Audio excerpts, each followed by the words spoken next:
नमस्कार।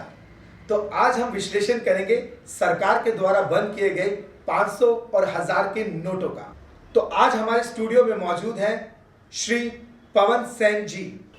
नमस्कार। जो पिछले 20 साल से अर्थशास्त्र का गहन अध्ययन कर रहे हैं और अपनी कक्षा 12वीं की इकोनॉमिक्स की कंपार्टमेंट को तोड़ने का प्रयास कर रहे हैं। तो पवन जी, आपका हमारे स्टूडियो में स्वागत है।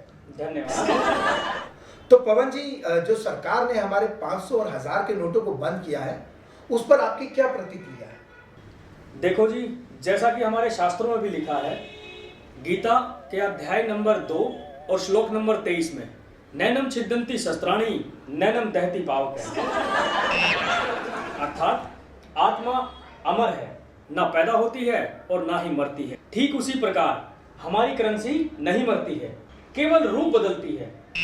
इसी प्रकार हमारे नोटों का भी रूप बदल रहा है। इससे हमारा नोट बदल रहा है और हमारा देश भी बदल रहा है। रातों रात बदल गई बस्ती की तस्वीर, साहब ठंडल हो गए और लखपति हुए फकीर। वाह। अच्छा, तो पवन जी, इसका हमारे देश पे क्या असर पड़ेगा?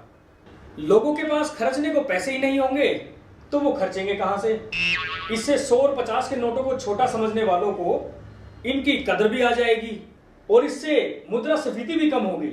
किसकी स्फीति कम होगी? इन्फ्लेशन। अरे वाह, इसका मतलब 100 1000 दोहो पड़े काको लियो उठाए, कीमत 100 के नोट की मोदी दियो बताए। वाह, बहुत बढ़िया, बहुत बढ़िया।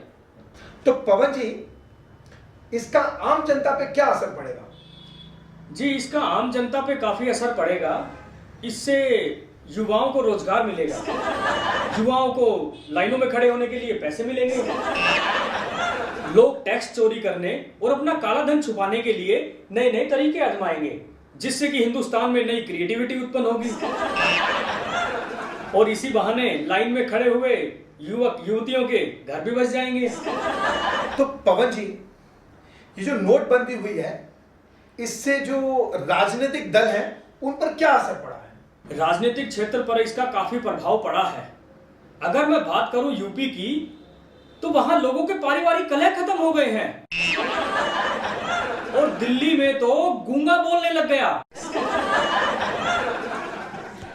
अरे और तो और आम आदमी की खांसी तक ठीक हो गई। और कितने मैं प्रभाव आपको गिनवाऊं इसके? रहीमन रद्दी हो गई, बड़ी करेंसी नोट, यूपी और पंजाब में कैसे है मिले हैं वोट। बहुत बढ़िया। तो पवन जी, मैं शो में आने के लिए आपका धन्यवाद करता हूं कि आपने अपने इतने फालतू समय में से हमें अपना थोड़ा सा फालतू समय दिया।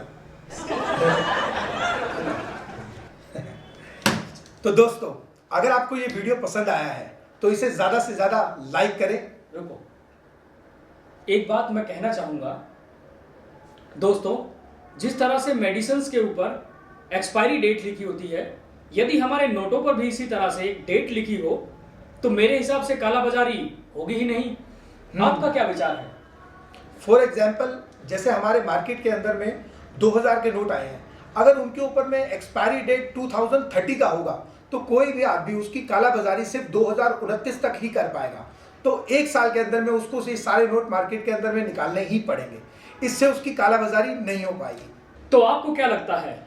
अगर आप भी हमारे इस दिए हुए सुझाव से सहमत हैं तो इस वीडियो को ज़्यादा से ज़्यादा सब्सक्राइब करें और उससे भी ज़्यादा शेयर करें, ताकि हमारे ये सुझाव एक मूवमेंट बनकर सरकार तक पहुंच सके। धन्यवाद। धन्यवाद। इकट्ठा बोल सके। धन्यवाद।